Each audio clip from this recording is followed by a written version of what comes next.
Naam, Bwana Yesu asifiwe mpendwa katika Bwana. Na siku ya leo ndiyo siku ya kwanza ambayo tunaanza kuona mafundisho ya Yesu Kristo kwa moja moja, miujiza kwa mmoja mmoja, na ajabu na kila kitu ambacho Kristo alikifanya kama ambavyo tumezungumza hapo awali. Lakini hatutaenda katika series kuanzia kuzaliwa kwake mpaka ule ufufuko, lakini mwisho wa ufufuko tutaenda kumaliza, ambayo itakuwa ni siku ya tarehe 5 ya mwezi wa 4. Mpendwa katika Bwana. Sasa nataka leo tumwangalie Kristo katika andiko la Yohana sura ile ya 8 na ule mstari kuanzia wa 2 mpaka wa 11. Mpendwa katika Bwana. Kwanza hapa kuna kesi ambayo ilikuja kwa Kristo. Kristo akiwa tu amefika hekaluni, Yesu amekaa hekaluni, wakamwendea waandishi na Wafarisayo wakitaka kumjaribu na kumshtaki Kristo Yesu. Wakamletea mwanamke aliyefumaniwa kwenye uzinzi ili waone Kristo Yesu anaijadili vipi Torati, lakini anajadili vipi na ile neema ambayo amekuja nayo na mafundisho ambayo amekuja nayo. Mpendwa katika Bwana, tukumbuke kitu cha msingi kabisa. Ukisoma kitabu cha Yohana 1 kuanzia mstari wa 1 mpaka wa 3 pale anazungumza kwa habari ya neno na neno kuwa Mungu na neno kuvaa mwili na kuja kwetu. Lakini katika ule mstari wa 3 anasema hivi, na vitu vyote vilifanyika, wala hakuna kitu chochote ambacho kilichofanyika bila yeye huyo neno. Katika Kristo mambo yote yalifanyika. So kumbe Kristo hakuwa mpango wa pili wa Mungu, bali alikuwa ndiyo mpango wenyewe wa Mungu mwenyewe. Mwanadamu toka ameanguka bustani Edeni, the whole process, mpango mzima wa Mungu ni Kristo kuja kuwakomboa, ni Mungu kuja kushuka kuvaa mwili kuja kutukomboa wanadamu. Sasa angalia hichi kitu cha msingi sana mpendo katika Bwana. Nazifurahia kuzinena habari hizi za mbinguni. Ninafurahia kuweza kuyanena maneno haya ya mbinguni. Na wewe pia mpendo katika Bwana. Namuomba Roho wa Mungu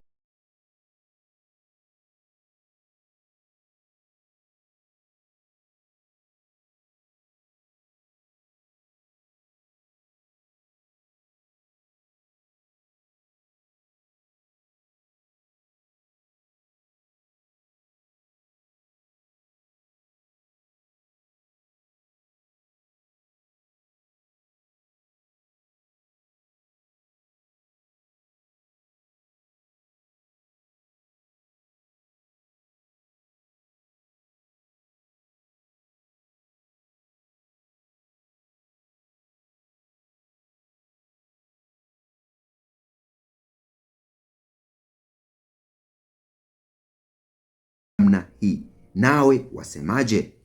Mpendo katika Bwana, umeona kitu alichokuwa wanaitendi kukisema ni kwamba walishaona ufundishaji wa Kristo, wakaona uko opposed au wanaona kama uko tofauti na mafundisho ya Torati. Hivyo wakataka wajue katika habari ya mtu aliyefumaniwa na adhabu ya mtu aliyefumaniwa, Kristo yeye anaisemaje? Musa yeye alisema kwamba mtu akifumaniwa katika uzinzi kwa mashahidi wawili, huyo mtu anapigwa kwa mawe hata kufa. Lakini sasa wakataka wajue yeye Kristo anasemaje. Mpendwa, msikiliza kwa makini mahali hapa. Narudia kusoma tena mstari huu. Anasema kwamba basi katika Torati Musa alituamuru kuwapiga kwa mawe. Mpendwa katika Bwana, katika Torati Musa aliamuru kuwapiga kwa mawe watu wote wanaofanya mambo haya. M20. Torati iliandikwa katika nini? Mpendwa katika Bwana, katika mawe. Ukisoma kitabu kile cha Kutoka 24 mstari wa 12 kinasema kwamba Bwana akamwambia Musa, njoo huku juu kwangu mlimani, uwe huku, nami nitakupa mbao za mawe na ile sheria na hiyo amri niliyoiandika ili uwafundishe. Mpendwa, tazama, sheria ilikuwa imeandikwa kwenye nini? Kwenye mawe. Hawa watu wanataka kumpiga na nini huyu mwanamke kwa mawe. Kwa sababu gani? Ilikuwa ni sheria ya Musa. Torati ndipo imeandikwa katika mawe, na mawe yanatumika kama representative yani ya Torati kuweza kumhukumu huyu mwanamke. Mpendwa katika Bwana, hata baada ya Musa kuzivunja zile mbao za kwanza za mawe, baada ya kukuta wana wa Israeli wametengeneza ng'ombe wa dhahabu au ndama wa dhahabu, ndipo Mungu anamwambia tena Musa katika Kutoka 34 kuanzia mstari wa 1 na wa 2 pale, anamwelekeza tena, anamwambia Musa, chonga mbao 2 za mawe mfano wa zile za kwanza. Mpendwa katika Bwana, mbao za kwanza zilichongwa katika Mungu, mbao za pili za mawe zilichongwa na Musa apande katika mlima Sinai ili aende kuihudhurisha nafsi yake kule. Mungu anamwambiaje Musa? Anamwambia kwamba Kutoka 31 mstari wa kwanza na wa pili, kisha Bwana akamwambia Musa, chonga mbao mbili za mawe mfano wa zile za kwanza, nami nitaandika juu ya mbao hizo maneno hayo yaliyokuwa juu ya mbao za kwanza ulizozivunja. Mfano wa zile mbao za kwanza. Kumbuka, mbao za kwanza Musa alizozichonga, mbao za kwanza Mungu alizokuwa amempatia Musa zilikuwa zimetoka kwake yeye Mungu, na mbao za pili Mungu anamwambia Musa azichonge kwa mfano wa zile za kwanza. Anamwambia mstari wa pili, nawe uwe tayari asubuhi na asubuhi ukwee juu katika mlima Sinai, nawe udhurisha nafsi yako kwangu huko katika kilele cha mlima. Mungu anamwambia Musa ili aweze kuhudhurisha nafsi yake katika mlima Sinai, ataenda asubuhi kwa asubuhi. Mwanzo kwenye ile Kutoka 24 mstari wa 12, Mungu alimwambia akae huko juu ya mlima, lakini sasa atakuwa akienda na kurudi ili nafsi yake aweze kuhudhurisha nafsi yake. Tukumbuke wakati huu Musa alikuwa amehukumu hasira ya Mungu. Alipofika akapata yeye hasira, akavunja hata zile sheria za Mungu ambazo alikuwa ameziandika kwenye vile vibao vya mawe. Mpendwa, basi katika hii Yohana 8 mstari wa 5 anazungumza kwamba basi torati ya Musa iliamuru watu kupigwa kwa mawe ambao wakikutwa kwenye scenario au kwenye kesi ya namna hii. Na tumeona jinsi torati ilivyokuwa. Torati ilikuwa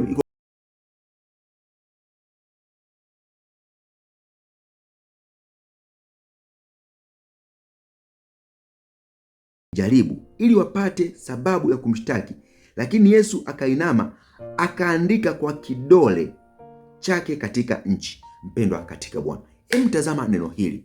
Yesu Kristo, hawa watu walitaka kumshtaki Kristo, walikuwa wamempelekea hiyo hila kwa sababu ya mafundisho yake ambayo anafundisha kwa habari ya torati na utimilifu wa torati.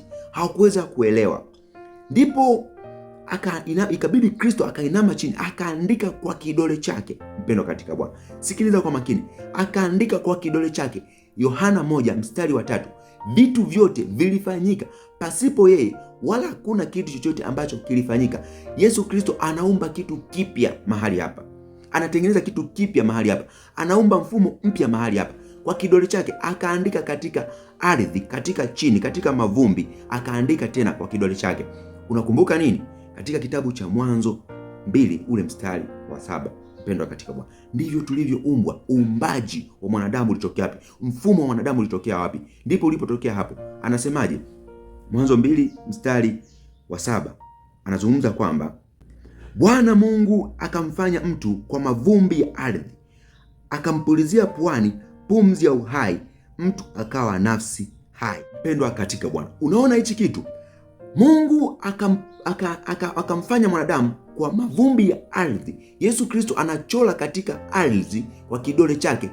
Yohana 1 mstari wa 3, katika yeye hakuna kitu chochote ambacho kilifanyika bila yeye, huyo Kristo. Kwa hiyo yeye anasema vitu vyote vilifanyika kwa sababu yake yeye. Kama ni vitu vyote vilifanyika kwa sababu yake, anaumba kitu kipya, anatengeneza uhai mpya. Alipompulizia puani pumzi ya uhai, akawa nafsi hai. Mungu anatengeneza kitu kipya, kitu chenye uhai mpya. Mpendwa katika Bwana, naomba neema ya Mungu kwa Roho wake Mtakatifu akujalie kuelewa neno ambalo linafundishwa mahali hapa. Kinachotokea ni nini? Twende ukaone kinachoenda kutokea. Mpendwa, mstari wa 7 anasema, nao walipozidi kumhoji, akati anaendelea kuchora, walipozidi kumhoji, alijiinua akawaambia, yeye asiye na dhambi miongoni mwenu na awe wa kwanza kumtupia jiwe. Mpendwa katika Bwana, tazama, anasema hivi, alipoona wanaendelea kumhoji huko, anaendelea kuumba kitu kipya, akawaambia, yeye asiyekuwa na dhambi miongoni mwenu awe wa kwanza kumshitaki jiwe. Sheria imeandikwa kwenye nini? Kwenye jiwe. Awe wa kwanza kumtupia torati, awe wa kwanza kumtupia sheria. Mpendwa katika Bwana, tukumbuke kitu cha msingi ambacho kilitokea mahali hapa. Mpendwa, nitaenda kukiongea mbele kidogo nikijumlisha vitu vyote viwili. Kitu cha msingi ambacho kinatokea hapa ni nini? Mpendwa, hakuna mwanadamu aliyekamilika. Kitabu cha Zaburi 14 mstari wa 2, mpaka wa 3 anasema, Bwana Mungu alipowachungulia wanadamu wote ulimwenguni, aone kama yupo mwenye akili amtafutaye Mungu, akaona wote hatupo, tumepotoka, tumepungukiwa na utukufu wa Mungu, kila mtu anafanya mambo yake mwenyewe, tena tumeoza kabisa. Na jambo hili pia alirikoti Paulo katika kitabu cha Warumi 3. Mpendwa, tulikuwa tumepotoka, wote tumeoza, hakuna hata mmoja ambaye anamtafuta Mungu. Kwa hivyo hawa watu Kristo anawaambia, ambaye yote ambaye kati yenu ni msafi awe wa kwanza kutupa hiyo torati kwake huyo mtu. Kwa sababu gani? Kristo amekuja kufanya mfumo mpya, amekuja kutengeneza mfumo mpya, wala si katika hukumu za wanadamu, katika hukumu za macho, bali katika hukumu ya kweli. Mpendwa katika Bwana, kinakuja kutokea nini? Mstari wa 8, akainama tena Kristo, akaandika katika kidole chake katika nchi, tena akaumba, akaendelea kuumba, akaendelea kutengeneza uhai mpya. Kwenye Mwanzo 2 mstari wa 7, mpendwa, alituumba kwa mavumbi ya ardhi, akatupulizia puani pumzi ya uhai, tukawa nafsi hai. Mpendwa, hapa Kristo alikuwa hahukumu Mafarisayo, hahukumu waandishi, wala hahukumu yule mwanamke, bali alikuwa akifanya haki, akitengeneza watu wote upya, akiwatengeneza Mafarisayo katika upya, akimtengeneza yule mwanamke katika upya, akikutengeneza wewe na mimi katika upya. Mpendwa katika Bwana, ndipo creation, ndipo uumbaji wa nafsi hai upya katika uungu, upya katika uzuri na utakatifu vinaanza kutokea hapa. Hebu angalia mpendwa katika Bwana, mstari wa 9 anasema hivi, nao waliposikia, mpendwa katika Bwana, wale waliposikia lile neno kwamba asiyekuwa na dhambi awe wa kwanza kuchukua jiwe, kuchukua torati na kumtupia mwanamke huyu jiwe. Mpendwa, ndaeleza hili jambo la kuhusu jiwe vizuri sana kutumia kitabu cha Yeremia. Awe wa kwanza kutupia hiyo jiwe. Waliposikia neno hilo, wakashtakiwa dhamiri zao, wakatoka mmoja mmoja, wakianza tangu wazee hata mwisho wao, akabaki Yesu peke yake na yule mwanamke amesimama katikati. Mpendwa, angalia kitu kilichotokea baada ya kusikia neno lile kwamba asiyekuwa na dhambi awe wa kwanza kuchukua jiwe na kumtupia huyu. Kilichotokea ni nini? Dhamiri zao zikashtakiwa. Mpendwa katika Bwana, does it ring a bell? Hichi kitu kinakukumbusha nini? Kaangalie katika kitabu kile cha Yeremia 31, ule mstari wa 31 mpaka wa 34. Mpendwa katika Bwana, maandiko yanasema kwamba Yeremia 31 ule mstari kuanzia wa 31 na 34 anasema, angalia, siku zinakuja, asema Bwana, nitakapofanya agano jipya na nyumba ya Israeli na nyumba ya Yuda, si kwa mfano wa agano lile nililolifanya na baba zao katika siku ile nilipowashika mkono ili kuwatoa katika nchi ya Misri, ambalo agano langu hilo walilivunja, ingawa nalikuwa mume kwao, asema Bwana. Mstari wa 33, bali agano hili ndilo nitakalofanya na nyumba ya Israeli baada ya siku zile, asema Bwana. Nitatia sheria yangu ndani yao, nitatia sheria yangu ndani yao, katika mioyo yao nitaandika, nami nitakuwa Mungu wao, nao watakuwa watu wangu.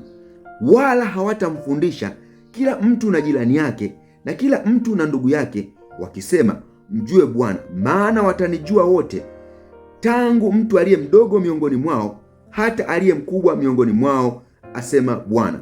Maana nitausamehe uovu wao, wala dhambi yao sitaikumbuka tena. Mpendwa katika Bwana, sikia maneno haya mazuri katika kitabu cha Yeremia 31.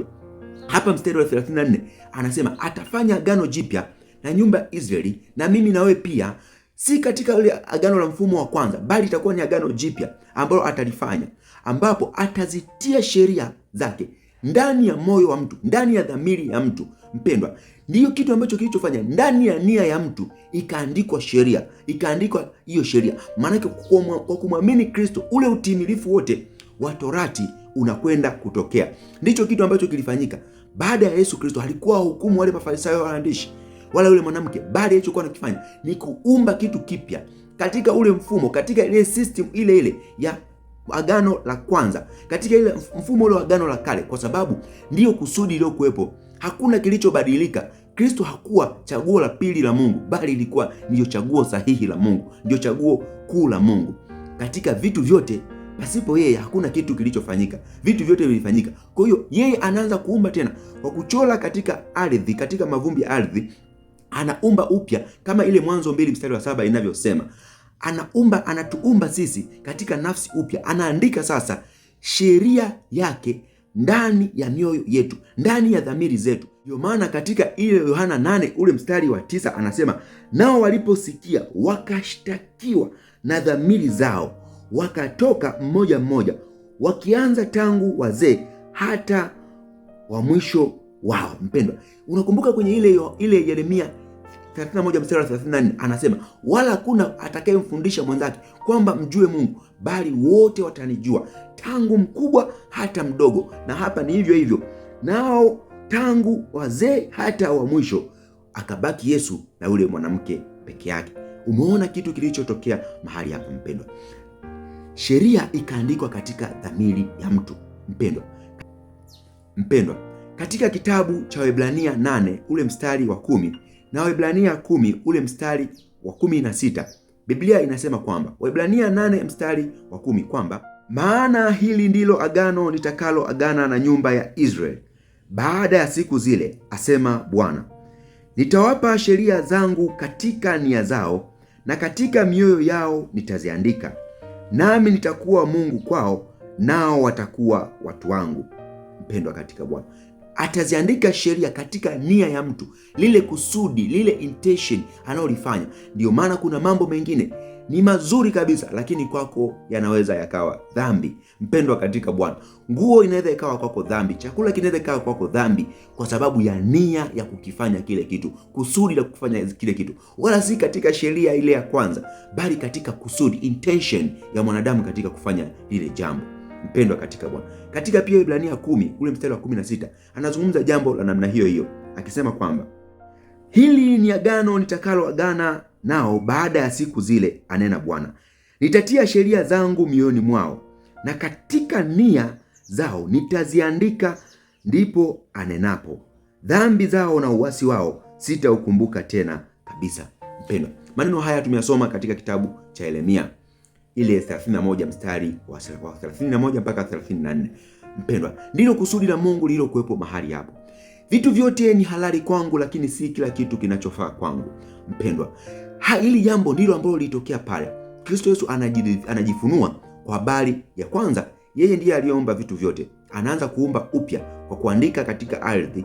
Pili, anaikomesha sheria ya mawe au sheria katika Torati, kwa sababu wale watu walikuwa wameshika mawe ili wamhukumu, lakini anaondoa ile hukumu aliyokuwa akiifanya na kuwaumbia mioyo mpya na nia zao, wakitaka kujijua kwamba wanavyomhukumu mwanadamu nao huku wanafanya mambo hayo hayo, hivyo wenyewe hawafai kuwa wahukumu, bali kwa katika kumwamini Kristo, katika kwenda katika Kristo, inatakiwa kwenda kwa namna hiyo. Jambo la tatu ni kusudi la nia ya dhamiri ya wale Mafarisayo na waandishi kuwachoma nia yao. Ni kwamba Mungu alikuwa tayari ameshawaingizia mfumo mpya ndani ya maisha yao. Kristo alikuwa anawaumba nao pia ndani yao. Halikuwa muumbi tu yule mwanamke, kumsamehe yule mwanamke, kumwokoa yule mwanamke, bali kusudi ni kuweza kuokoa nafsi zao, kuweza kuelewa sheria. Dhamiri zao zilipoachoma, wakagundua kwamba hawafanyi haki, bali wanafanya mambo yasiyofaa. Hivyo ikabidi waache, warepent au wageukie kile kitu, wakimbie. Wakakimbia tangia mdogo wao hata mkubwa wao, hata wazee wao, wote wakawa wamekimbia. Basi tumalizie mistari ya mwisho. Kinatokea nini? Yesu akajiinua asimuone mtu ila yule mwanamke, akamwambia, mwanamke, wako wapi wale washtaki wako? Je, hakuna aliyekuhukumu kuwa na hatia? Mpendwa, Yesu Kristo baada ya pale akainua kichwa chake, akaona hakuna mtu. Ndipo akamuuliza mwanamke yule, wako wapi washtaki wako? Je, hakuna mtu kati yao aliona kwamba una hatia? Mpendwa, wakati unaona kwamba una hatia, Mungu alipowachungulia wanadamu hakuona hata mmoja mwenye akili, mwenye nguvu, mwenye kibali, mwenye nini ambaye anamtafuta Mungu. Wote tulikuwa tumepotoka, tunafanya maovu, tumeoza, hakuna anayemtafuta Mungu. Wote tumeharibika, bali yeye akatupenda sisi katika ule uharibifu, akafanya agano jipya, akawa anaumba upya, akawa anatengeneza upya. Mpendwa katika Bwana. 11 akamwambia yule mwanamke, akamwambia Yesu, hakuna Bwana. Yesu akamwambia, wala mimi sikuhukumu, enenda zako wala usitende dhambi tena.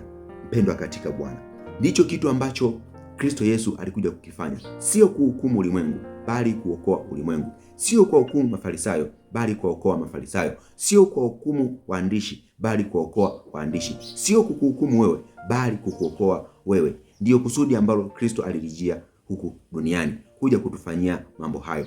Ndio maana ukiendelea huko chini, ukipata nafasi utaendelea kusoma hiyo kuanzia mstari wa 12 Yohana 8, anaelezea kwa habari ya kujishuhudia na habari kwamba kwa sababu yeye na Mungu ni umoja, hivyo anajishuhudia. Mafarisayo wakiwa wanauliza kwa habari ya ushuhuda wake, kwamba ushuhuda wa Musa ni ushuhuda kwa mashahidi wawili, mtu anakuwa anapata haki, lakini hakuna kitu cha namna hiyo katika Kristo, kwa sababu yeye anajishuhudia. Sheria imeshaandikwa katika nia ya mwanadamu au nia yako wewe, hivyo inakushuhudia kwamba unafanya jambo zuri au unafanya jambo baya. Mpendwa katika Bwana, neema hii ya Kristo Yesu iliyopo katika fundisho hili kutoka katika Yohana 8 ule mstari wa 2 mpaka wa 8. Tumesoma vitabu vingi, Mwanzo 2 mstari wa 7, Yeremia 31 mstari wa 31 mpaka 34, Kutoka 24 ule mstari wa 16, lakini pia tumesoma Kutoka 34 ule mstari wa kwanza na wa pili, lakini pia Waebrania 10 mstari wa 16, Waebrania 8 mstari ule wa 10. Mpendwa katika Bwana, neema ya Mungu itokayo katika Kristo Yesu iwe pamoja nawe. Nikutakie siku njema. Mungu wa mbinguni akubariki. Usisahau kulike, comment, kushare na watu wengine video hii ili waweze kupata tunapozi-upload mara kwa mara. Neema ya Mungu iwe pamoja nawe. Nikutakie siku njema. Shalom, shalom.